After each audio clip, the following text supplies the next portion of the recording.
Nearly 5 years ago, we were subjected to some serious investigative journalism.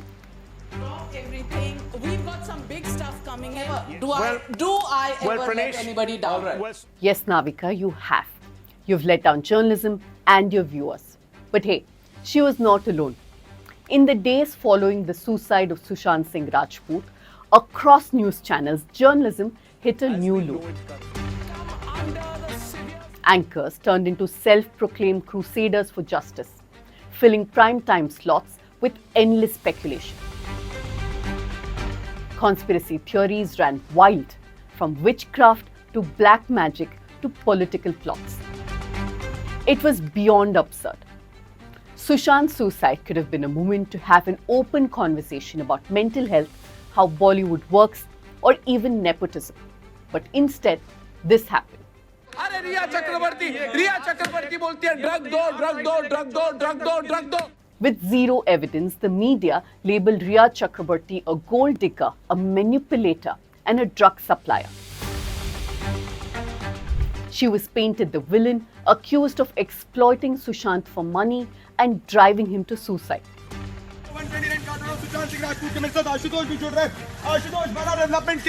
Anyway, after 5 years of noise, the CBI has given a clean chit to Rhea. The closure report of CBI has said that Sushant's death was a case of suicide. So this week, let's take a step back and see how news channels shamelessly exploited an actor's suicide and the emotions of his fans, and how BJP leaders twisted the tragedy to serve their political agenda, and how crucial conversations on mental health took a beating.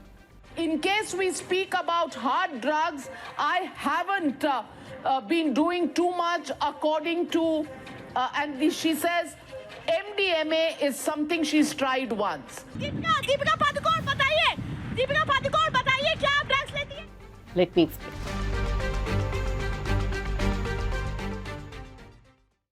While most news channels were busy running a circus in the name of reportage, here at the News Minute, we went a different way. We kept our focus where it mattered, on mental health and the urgent need for better awareness, so that tragedies like Sushant's suicide can be prevented. No clickbaits, no TRP chasing. In fact, one of our stories won the Project Siren Award for sensitive reportage on suicides.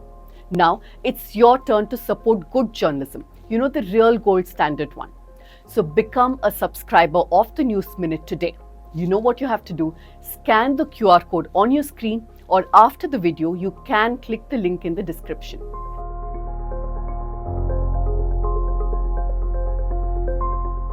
And as I keep reminding you, you can write to me at pooja@thenewsminute.com with your views on this episode, or even give me suggestions for my next episode. And remember, a new episode of Let Me Explain drops every Saturday.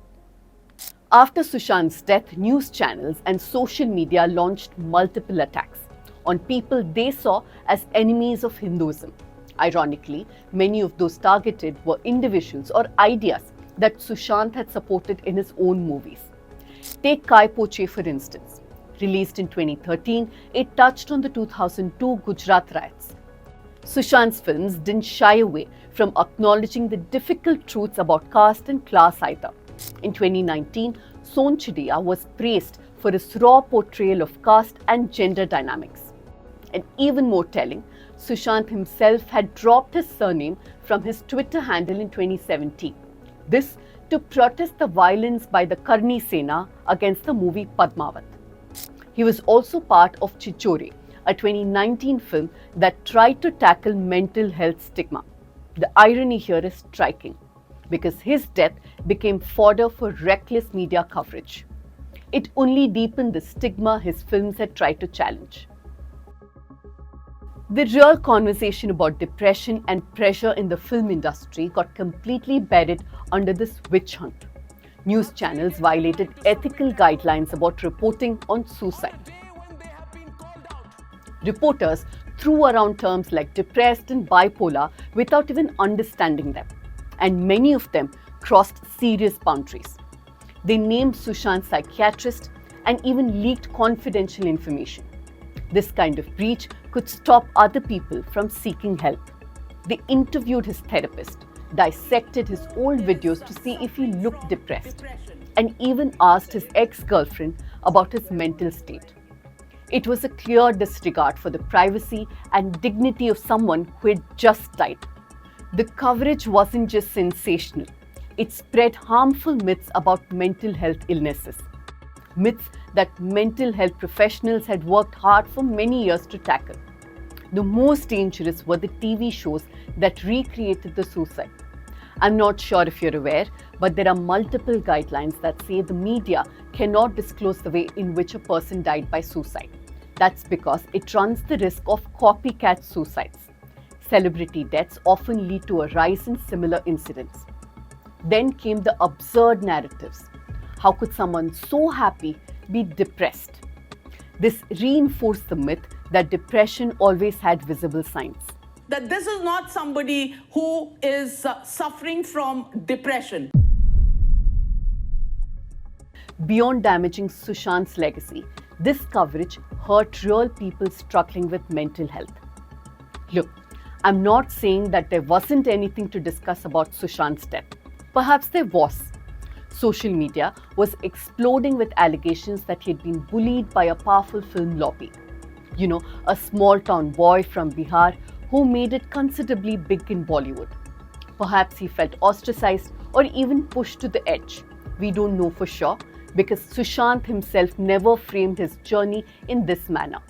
Big production house like Yash Raj Films, and when they have joined hands with another like Dharma Production because they are childhood friends. And they systematically work with each other, in sync with each other, who to promote, who to demote, who to destroy. Like many newcomers, he struggled, worked hard, and ultimately made it on his own merit.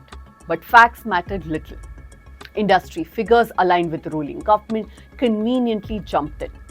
Justice for Sushant became a rallying cry, not just for his fans, but also for news outlets that were desperate for TRPs.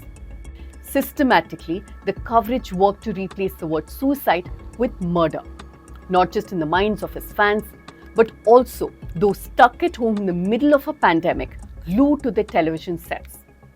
Every personal detail of Sushant, his family, and those around him were picked apart. Later, the Bombay High Court ruled that such media trials actually interfere with the delivery of justice and could even amount to criminal contempt. It specifically called out Republic TV and Times Now for their role in sensationalizing Sushant's death. And opportunists like Kangana Ranaut thought it makes for a great chance to build a political career by spinning lies after lies after lies. Meanwhile, the country was in crisis. COVID-19 was wreaking havoc, the economy was crumbling, and crucial policies were being pushed through with little debate. But none of that seemed to matter. Instead of discussing the transparency of the PM Cares Fund, the protest of the healthcare workers, or the need for accountability in the Delhi riots investigation, the nation was glued to a different drama. And then the witch hunt began. All eyes suddenly turned to Rhea Chakraborty. She lost her partner in the most tragic way possible. And before she could even grieve, she became the villain of the story. जो रिया चक्रवर्ती थी उसने सफेद रंग का आज suit पहना हुआ था, डरी हुई नजर आ रही थी रिया चक्रवर्ती घबराई हुई नजर आ रही थी। रिया चक्रवर्ती जिस गाड़ी में थी उस गाड़ी को पूरी तरह से कवर किया गया था। रिया चक्रवर्ती की जो गाड़ी थी उसको पूरी तरह से उस पर्दे लगाए गए थे। She was accused of emotionally controlling Sushant, isolating him from his family, and even practicing black magic. When all this didn't stick enough, the drug angle came in. रिया चक्रवर्ती के व्हाट्सएप कन्वर्सेशन मेरे पास है। अरे रिया चक्रवर्ती बोलती है ड्रग दो, मुझे drugs दो। A few WhatsApp chats mentioning marijuana were leaked, and then suddenly she was being hounded as the face of Bollywood's drug mafia. So that's the flowchart as we know it currently. And remember, this is going to change, it's going to evolve, more faces are going to be added to this picture you see on the screen next to me. Rhea was eventually arrested, not for murder, but for a few grams of weed. The TV channels cheered on, and by the time the dust settled, the damage was done. A woman's career, reputation, and mental health all destroyed.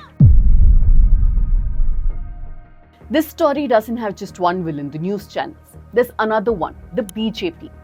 The upcoming Bihar state election only added fuel to fire, with political parties hoping to gain an upper hand. A study from the University of Michigan looked at how social media shaped public opinion after Sushant's death. The researchers went through 7,000 YouTube videos and 100,000 tweets from politicians, journalists, and media houses. And they found some pretty clear patterns. First, the language. BJP politicians really pushed the idea that Sushant was murdered. And all this wasn't random. Around mid-July 2020, BJP leaders started demanding a CBI inquiry. That's when the murder narrative really took off. Coordinated and intentional. In fact, this study showed that within just a week of his death, mentions of suicide dropped fast. Murder became the word of choice of BJP leaders. And right on cue, many channels jumped right in, fueling an anti-Maharashtra government story. You see, at the time, Shiv Sena, NCP and Congress had formed the government in Maharashtra, one that the BJP was trying really hard to dislodge by hook or by crook. Then came the Bihar elections. And suddenly, Sushant's face was everywhere. Posters, car stickers, and the conspiracy theory just didn't stop. Ironically, these same voices had criticized Sushant for his 2018 film Kedarnath, where he played a Muslim man in love with a Hindu Brahmin woman. The film was accused of promoting love jihad. Also, his cameo in PK, another movie that challenged religious intolerance, also saw similar outrage. In the end, Sushant's tragic death became a distraction, a political proxy war that diverted attention from more important issues.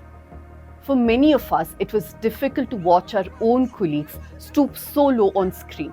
And now, with the CBI confirming that Sushant died by suicide and Rhea being given a clean chit, have you heard of a single apology from those anchors or reporters? Not one. My hope is that this serves as a wake-up call for those so-called journalists on what not to do. And that the CBI's closure report reminds their viewers just how untrustworthy these news channels truly are. That's it from me for this week. Do write to me and tell me what you thought of this episode and what your views are on how media covered Sushant's suicide. And as I told you last week, we are launching a brand new series where we take a deep look at the spirituality business. You can contribute and make sure that our reporters get to go on the ground that much more and bring you this extensive coverage.